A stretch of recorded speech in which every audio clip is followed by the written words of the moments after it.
école bleue, par exemple, pour nous, c'est une école où l'eau existe. C'est une école où les infrastructures d'hygiène et d'assainissement existent également.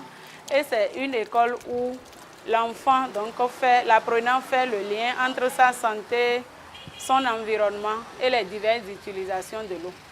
Avec mon arrivée ici, ce que j'ai remarqué, c'est que les enfants sont habitués à utiliser de l'eau à la sortie des toilettes, lorsqu'ils veulent aller manger, et à la fin, ils utilisent aussi une eau potable pour le lavage encore des mains avant de venir travailler en classe. Cela d'abord m'a impressionné, d'autant plus que les cahiers de devoirs sont toujours propres. Ça d'abord, même lorsque les chefs viennent, c'est un point pour moi. Ils me demandent comment j'arrive à garder mes cahiers si propres comme ça. Voilà, c'est Helvetas qui a permis à mes enfants de garder les cahiers propres. J'ai commencé à me laver les mains à l'eau et au savon quand on a amené les robinets. Avant, on n'a pas de l'eau potable et on est malade. Maintenant, on a de l'eau potable, on est content. Et pour concrétiser cela, nous avons retenu 2 initiatives principales. Il y a le jardin et il y a le reboisement.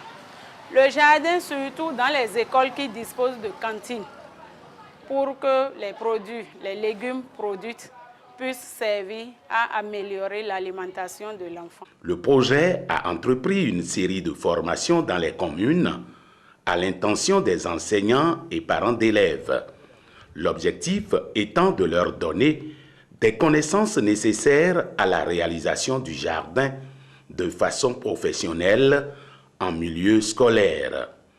Lors de la formation, on nous a parlé de comment faire la pépinière, de comment faire le compost, les différentes sortes de compost, et puis l'entretien du jardin. Je suis chargé de la production.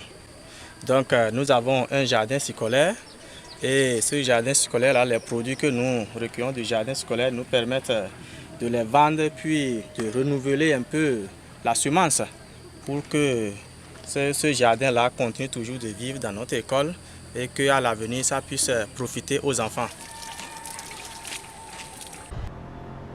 Il y a certaines écoles comme la mienne qui est dotée d'une cantine gouvernementale.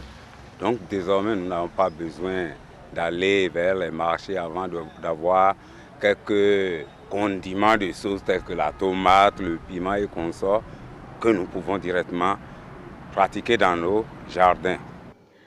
Le concept École Bleue contribue de manière significative à l'amélioration de l'alimentation en milieu scolaire avec ses 3 piliers fondamentaux, à savoir un accès à l'eau potable durable, des pratiques d'hygiène quotidienne et la valorisation d'un jardin scolaire. L'intégration de ces fondamentaux est un élément moteur de réussite des cantines scolaires en termes d'hygiène, de diversification et de qualité des repas. Les écoles bleues initient des prises de conscience et de changements de comportement à l'école, mais également au sein des ménages.